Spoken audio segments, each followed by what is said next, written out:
It is Shirley with Spirit of Matter in an episode about the ingress of Mars to Scorpio. So the ascendant at midheaven is ruled by Jupiter on the anaretic degree, Jupiter in 13 degrees Taurus. And this is a Saturn day with Saturn in the first house, retrograde, opposing Venus, which is the ruler of the hour, Venus in Leo, ruling Sun and Mars, and Mercury and Ketu, as well as Uranus and Jupiter from Taurus. Mars itself is in 26 degrees Libra, separating from Ketu. And the topic of this episode is going to be the ingress of Mars to Scorpio. Now, for those of you who have been watching the news and got the news about what's going on in Palestine and Israel right now. So right now, as I'm recording this episode, it is 7 October 2023. And basically, we woke up to sirens and missiles and then invasion, physical invasion. Israel has not yet made a decision on as to the response, so I don't know when will I choose to air this episode, but it's going to age very weird, probably by the time you listen to it, even if it is in an hour, because that's just the spirit of the time.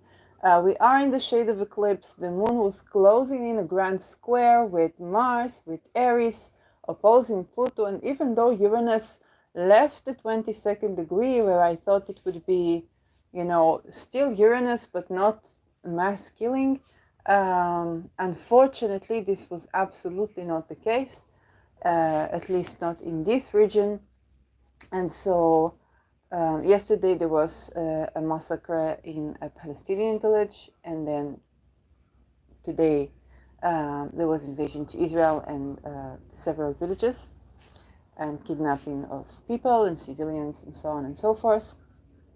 So for those of you who have been comparing this to certain natural disasters, I believe this is the case. And just to address it, okay? I can't delineate it too much because it's very difficult to give it a timing other than what I said. The moon was crossing. The moon is on Procyon right now, crossing this grand creating this grand square with the nodes. And I have made. It's a good time to pray to Procyon.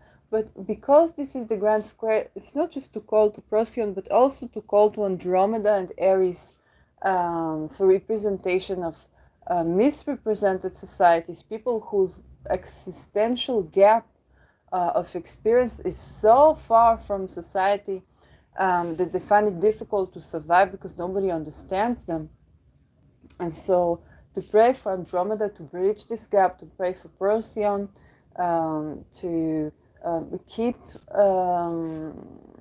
things from not deteriorating even further, and this is on a global level because we are dealing with the global topic. Okay, now let's talk about the ingress of Mars to Scorpio. I'm not going to do timeless teaching today because hey, we are in a war and I don't know when we'll have to leave to the safety space. But I still want to have a. So Mars enters Scorpio on October 23. This is already going to be after the eclipse, after the first eclipse. And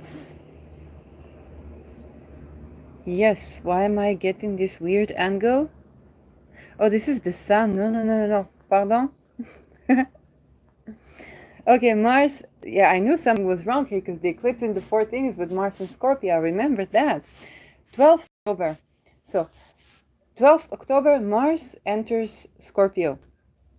And Uranus is still at 22nd degree. You see what happened? Oh wow, such a dislocating. Well, it's difficult to wake up into a war.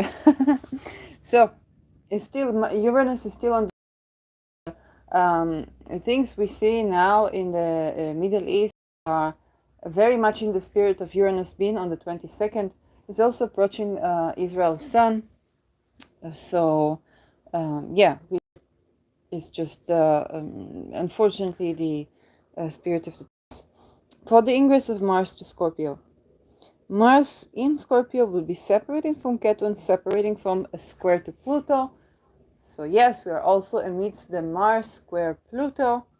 If you have a chart where Mars is trining or sextiling Pluto, you want to hold it as a remedy for this energy. And remember that now we are in the square, but we're not going to stay there forever. We're heading to the sextile with Pluto. The moon is decreasing, but here the moon is, very, very close to the eclipse point.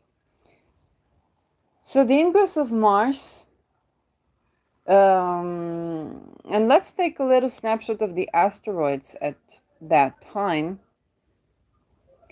So the ingress of Mars is still in a separating aspect with Pluto, in conjunction with Haumea, and in a sextile, stick it back, in a sextile to Lilith and Venus. So Venus is in Virgo by this time, Lilith still in 0 degrees Virgo, and Moon is going to be in Virgo as well, 19 degrees. Moon will be applying to oppose Neptune. That's the first step. The conjunction with Haumea. And Haumea has to do with connection to nature and fertility. And Mars here with Haumea is interesting. And the square to Pluto is interesting.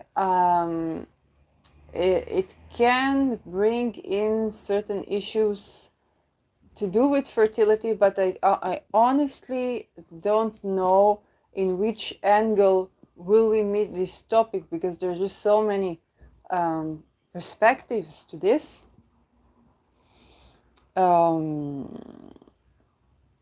it's going to be a continuation of something, that the conversation around fertility that we already have been having. So that's in the background.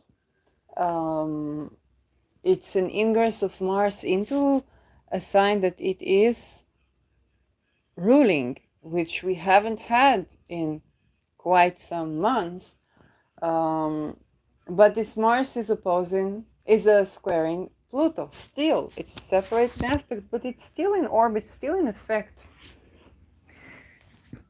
And that just means that the part that rules aggression, assertion, strategy is going to be very much emphasized and very much activated, but there's going to be a crisis around this activation. Mars enters Scorpio, it enters its domain, psychological, deep, transformative, whatnot, but it enters from a crisis and still in a crisis. So what can we expect with this is that Mars is getting stronger in the conversation with Pluto. Mars is getting stronger. It's no longer the Mars of Libra. It's no longer the Mars that tries to be passive-aggressive, sweet talk, and let it be understood. It's the Mars that's scorpionic and goes into hibernation and then attack mode. It's no longer the Mars where other planets like Venus can get this connection, talk, conversation. Now it's time for action. This Mars is ruling also Aries. It's ruling Rahu and Aries in Aries and Chiron. So while Mars is in its home sign, it is still carrying a wound and it is still ruling the underdogs. Okay, and now the underdogs become a bit more psychologically deep in their response. Okay, now the underdog is no longer impulsive or talkative. Now the underdog is acting underneath the surface. What also needs to be remembered, this is the Mars that rules the energy worlds. And so a lot of people that have not been aware of what is happening in these astral worlds, these energy worlds, are getting informed. And this Mars has to act here and tend to this crisis. Now it's separate in aspect with Pluto. It can be the energy of a return to sender. It can be the energy of lethal vanishing, okay? And the word lethal here is important because this is the Mars that won't take no shit. If anybody's been using energy to invade somebody's energy, to interfere with somebody's energy, to think that they can isolate someone and put them in a situation where nobody will help them, that they don't know what's energy, okay?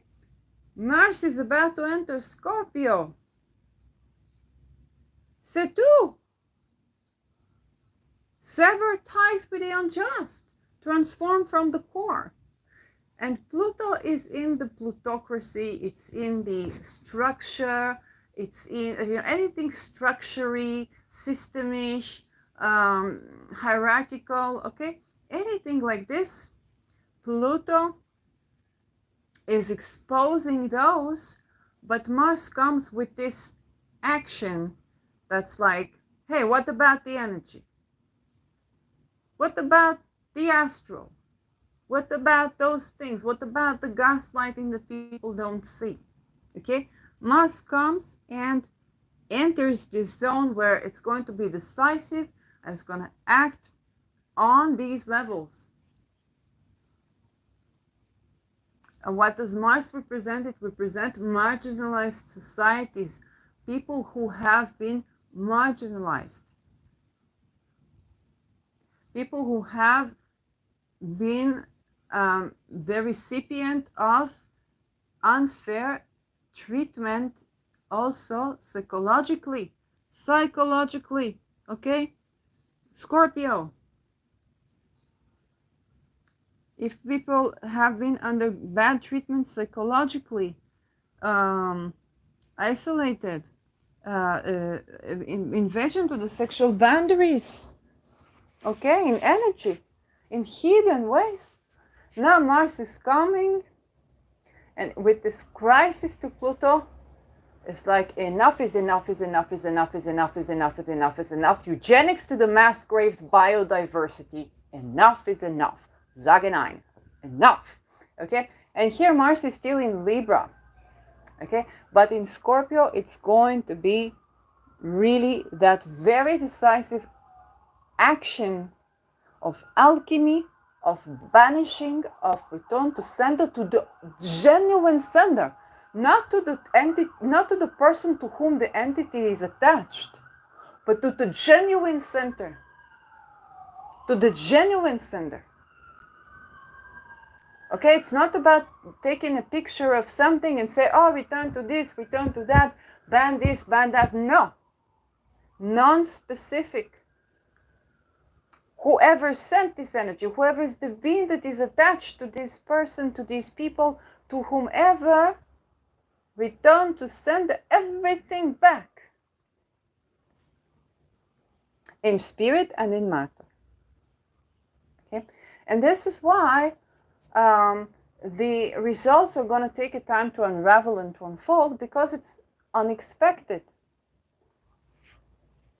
And through this crisis, more and more things are exposed also from the structure, the egregore.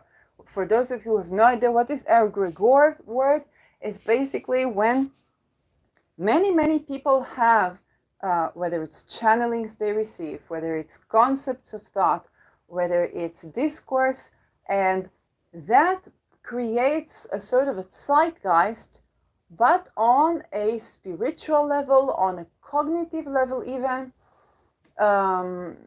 If you think about the discourse, but in spirituality. But also, it's a process of emergence. When people talk about emergence of consciousness in AI, it's the same thing as egregore. And now we're tending to the exposure of things in the air. We are taking back, we are reclaiming the egregore. No, the swastika is not about destruction. No. It's about health, wealth, well-being, and peace. We're taking it back. We're redrawing the swastika with the original meaning, as you can see in the caption. No, the number 6 is not the inverted chaos. No. Number 6 is harmony, is balance. We're taking back number 6.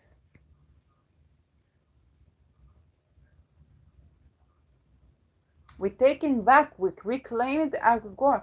No more inversions. C'est tout. Taking it all back, claiming, reclaiming our egregore. When I say peace, this is peace. When I say health, this is health. Not gaslighting of health. Health is health. Peace is peace.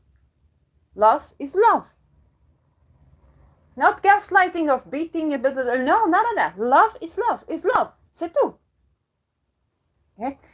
Mars is going to take back this egregore, but in a very non-verbal way, and very, very deep and very, very thorough. Unfortunately, it meets a chaos. It meets structural crisis with Pluto, and the ruler of Pluto, that is Saturn, is still in Pisces, 0 degrees Pisces. And this Mars is trining this Saturn.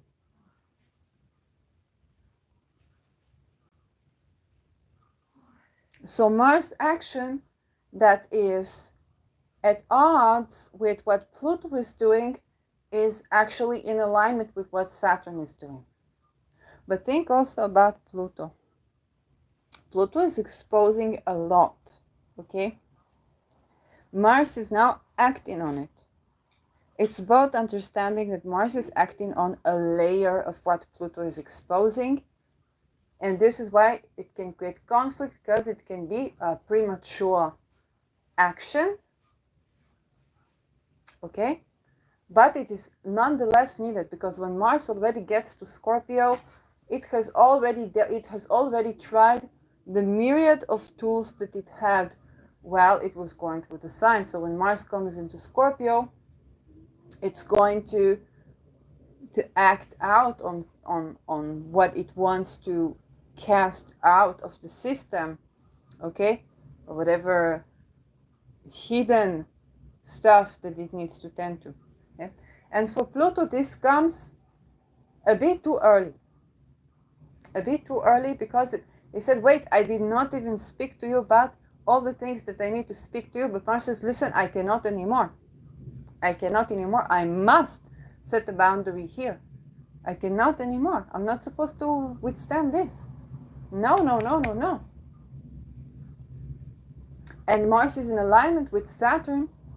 That is still retrograde in Pisces, is 0 degrees. They trine.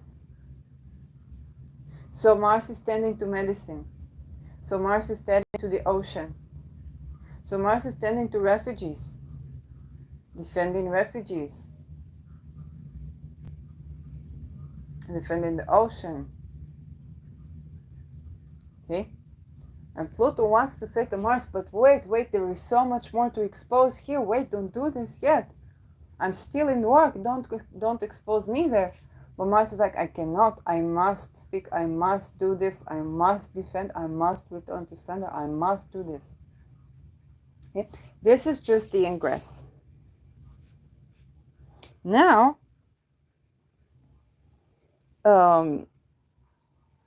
Yeah, with the sextile that we discussed.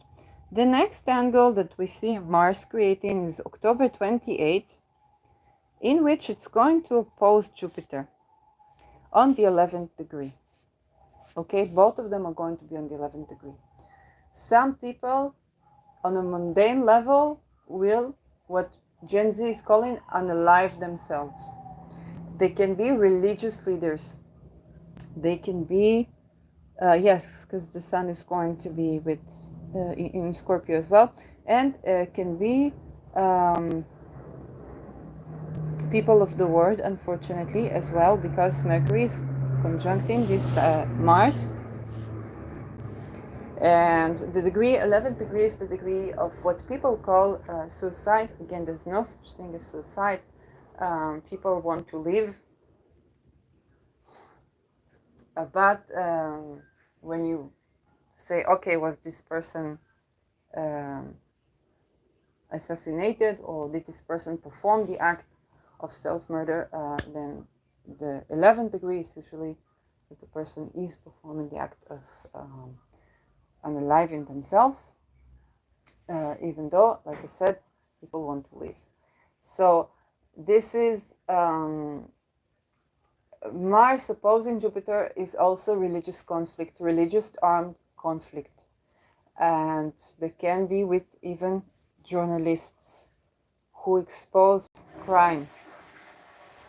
And here is not so much assassination as people opting out of the equation for some reasons. I don't know what or why.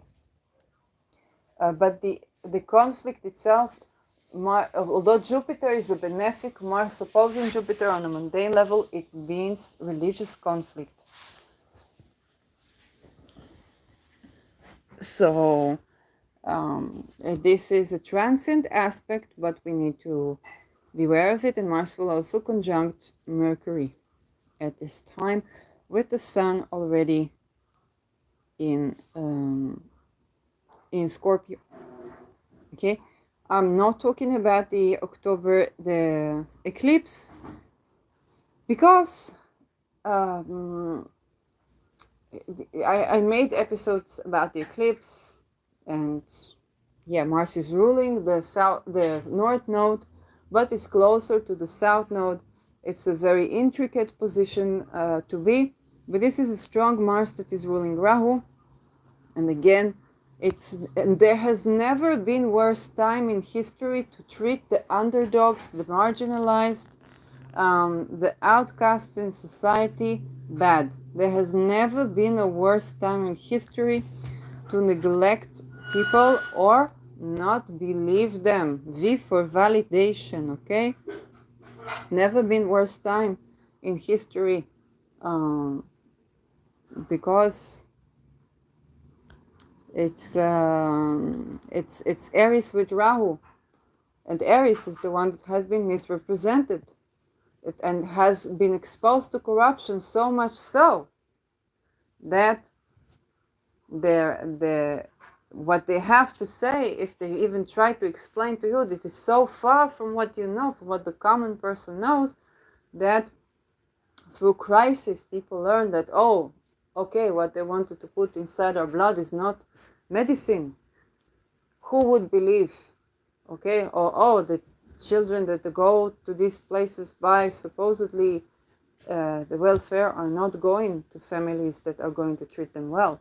Okay, oh, what happened to people like Peter R. de Vries 2 years ago, that the police said to him, you must not hold a cell phone. And this can be, unfortunately, such a situation, because with Mercury, Mars, you must say, the police said, you cannot hold a cell phone, you cannot report, and you get 24/7 coverage, or you get no coverage. Okay, this ultimatum, you got this option or that option. Okay, you cannot report. So if you get 27 security and you cannot report what's happening, they can kill you in the supposed security. Okay, and this is the same supposed defense that you get when you run out of violence and you ask for help. This is what the shelters that you get. And so because this is so far away from day-to-day reality of the taxpayers who are working very, very, very, very hard and don't have time to rest, to retreat, to meditate, or to meet people, then the existential gap is such that how will you get those tax-paying, law-abiding citizens to understand what is on without some sort of a crisis? And Mars, as the ruler of Ketu, is ruling this crisis in Scorpio. And so the eclipse is with Ketu. We're releasing something, but still it's on the nodes, and Mars ruling the nodes is in Scorpio, very, very strong. Then I don't know, I would have to look to Krasi to see if this Mars is invisible or not, because it's not enough to look at the degrees from the sun. You actually have to look at the night sky and see if Mars is going to be visible. Okay, an invisible Mars brings other predictions, a visible Mars brings other predictions. Okay, so this is October 28th, and the moon is going to go over this on that day, so it's very much highlighted. By the way, all of this is happening when Pluto has already turned direct. Okay. Just so we are on the same page. November 11, Mars, you see, we already are past the 2 eclipses. Okay, the separate episodes for the eclipses. November 11, Mars on the 21st degree of Scorpio, conjuncting the sun, is very close to the Mars Cazimi, but it is opposing Uranus. Oh. And what that tells us is, what is Mars is opposing Uranus is, even though Uranus is retrograde on the 21st degree, there's going to be some sort of reaction. There's going to be some sort of explosive reaction. Yes, there can be natural and unnatural disasters involved here as well, as Mars is applying to in conjunct Aries. And Aries is a planet, so the inconjunct counts, okay? So this is a day to observe. The moon is going to be co-present in Scorpio. It's not going to go over it right yet, but on the separating aspect, the moon will be crossing this Mars Sun. And if you wonder about, okay, then November 17, Mars is going to, first of all, be on the exact degree of the sun, so what we call Cazimi, and sextile Neptune, but still oppose Uranus. Now here is something that we want to consider, because, and square, plan to square Saturn. I don't know, there were some people that were planning to do talismanic work, magical work with the Mars Cazimi. Now, Mars Cazimi, Mars in Scorpio, while around the sun, if and when Mars is invisible, is not a good time, but when Mars is conjuncting the sun, is called Cazimi. It's a very powerful time because Mars is receiving an update from the light of the sun. Okay, starting a new Mars cycle. But this is applying to square Saturn, separating from opposition to Uranus. And yes, there is this trine to Neptune, the exact trine to Neptune.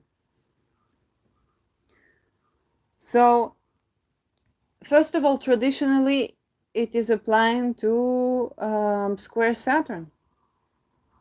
So I would not consecrate anything on this very particular, if we have, yeah, this very particular date.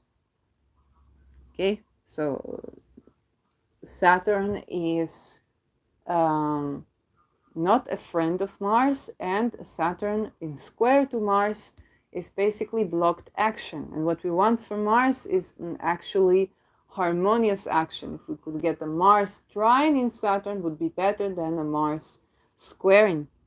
So even though this Cazimi point is a blessed new beginning for Mars, we have to understand that it squares Saturn. So I would not use this for magical election, okay?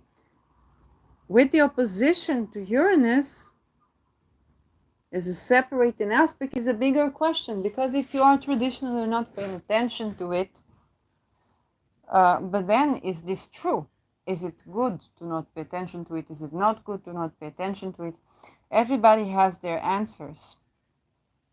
But this Mars Cazimi is still separating from Uranus and squaring Saturn. And it trines Neptune. So what you're going to have with this is a kind of structural, a new structural conflict. Okay? There's some different, because the Sun is giving us an update to Mars.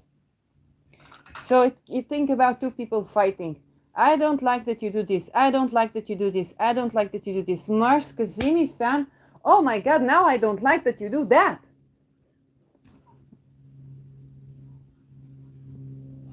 Okay?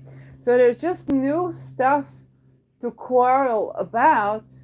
And then you're just going to write a new satire about this, a new poem about this, a new art, a new music about this, because the trine to Neptune is giving you artistic ability to express basically your frustration. What is also important about this Cazimi point is this is the new beginning of the cycle of Mars and the Sun. It is very annoying. It's a 2 to 1.5 years cycle, where Mars begins the cycle, conjuncts the Sun, separating from, still in effect of separating from a retrograde Uranus in Taurus. So it is still opposing Uranus and squaring Saturn, applying to square Saturn. Okay, that tells me that Mars here is suffering conflict, it is restricted, it is rebelled against, okay? It's being rebelled against. And what it has supportive of it is Aries in Aries, which is the goddess of discord, mind you, and Neptune, which is illusions, deceit, art, and so on and so forth. So, but with this Neptune, with this angle, it can more mean artistic. So you express your artistic frustration, but this is both the outlet and the continuous cause of conflict with the structure of the medical field, marine life, cruise ships, aviation, faraway land trips, anything that they blend, where the boundaries blend, okay, is Saturn in Pisces, and with Uranus in Taurus, that is continuing to revolutionize our land in itself.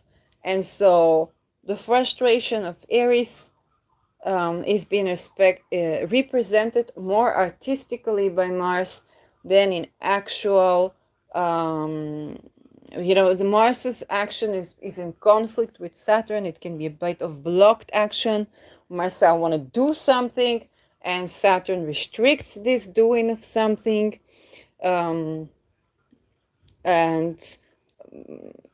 with the opposition to Uranus, okay, so Mars has to deal with criticism, has to deal, even though this Saturn, like I said, it's difficult for Saturn to fend for itself in Pisces because Pluto is in Saturn's sign and Saturn is not at home.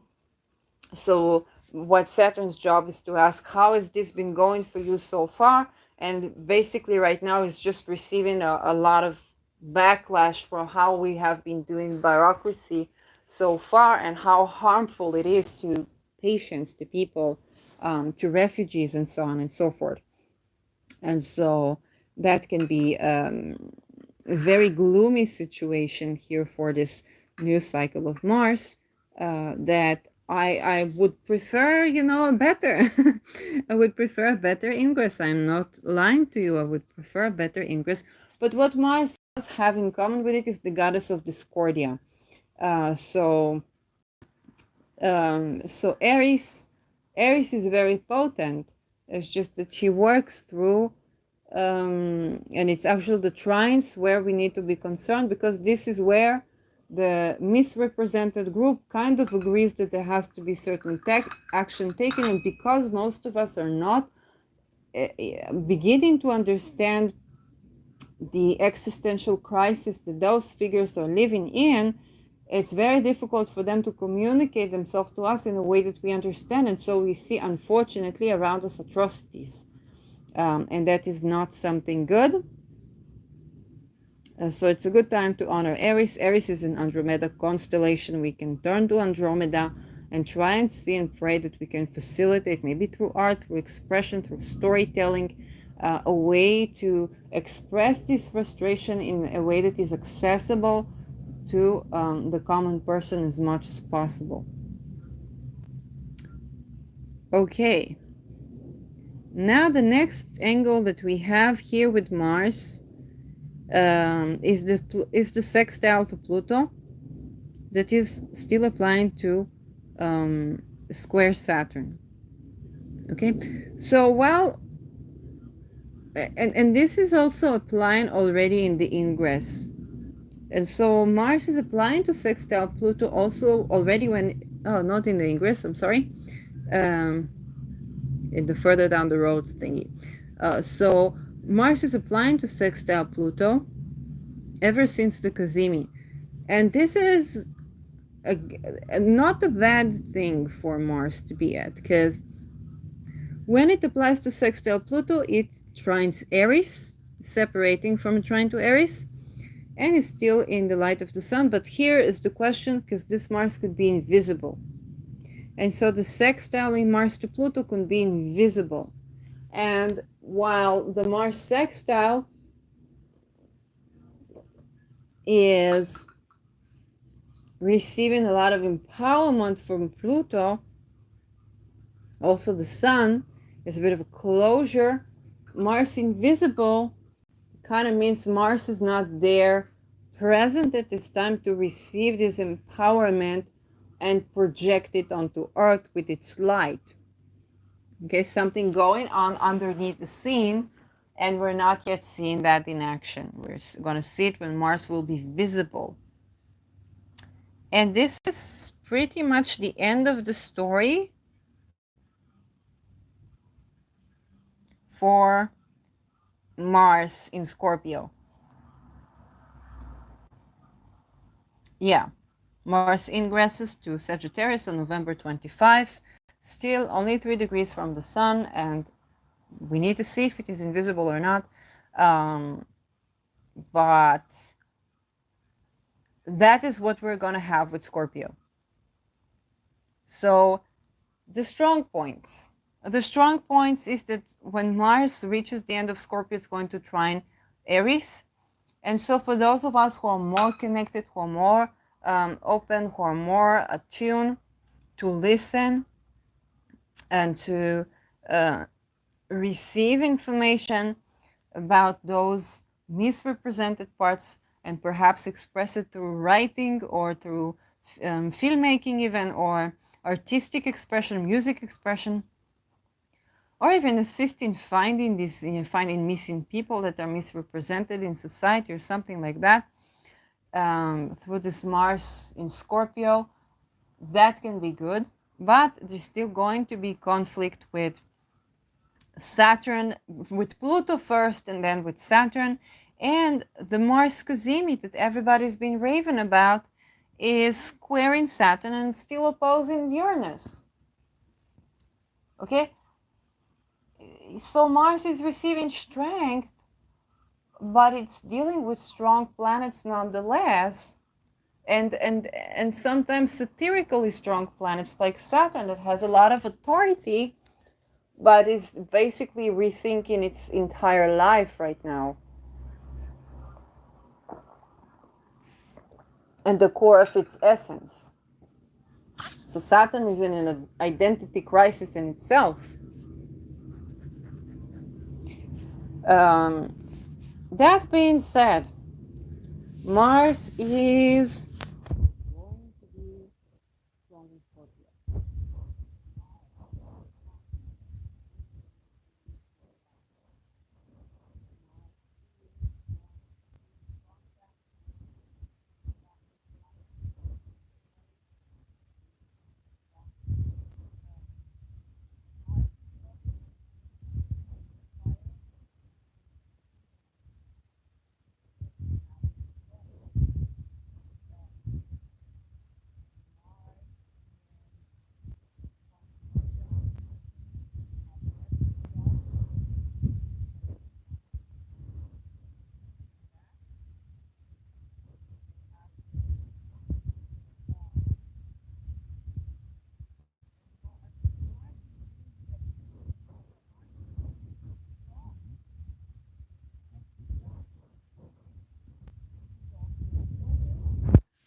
If it is visible.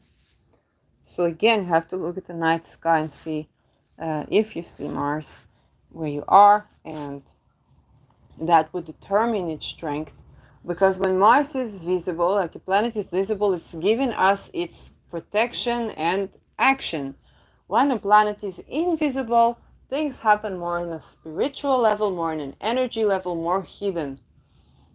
And Mars in Scorpio is already representing the hidden, the deep well underneath the earth, the deep well water underneath the soil.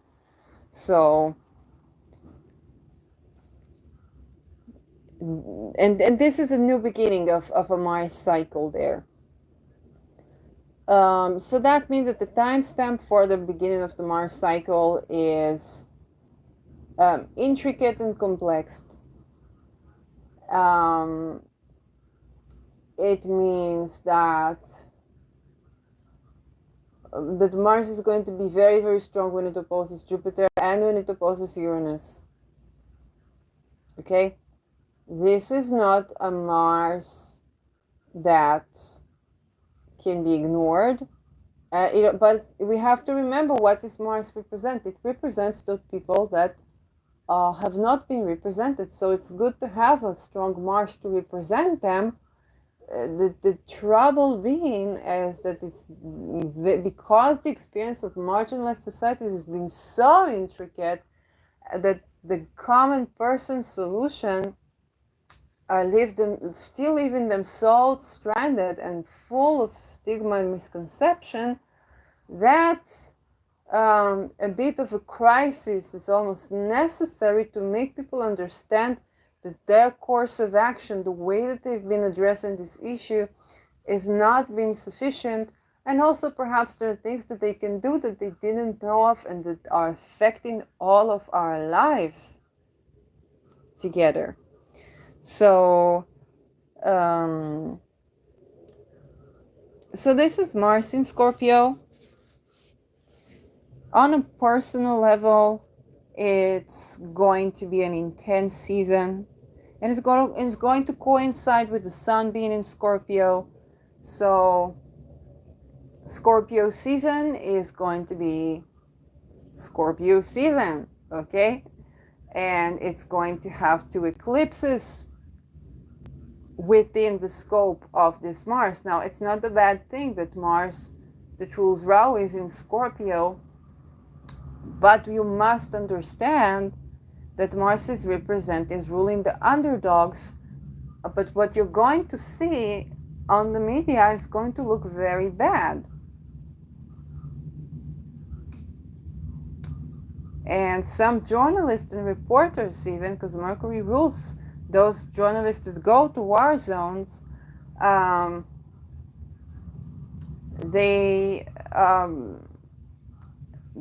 they might go through a certain existential crisis as well, because it's very difficult to understand what is going on.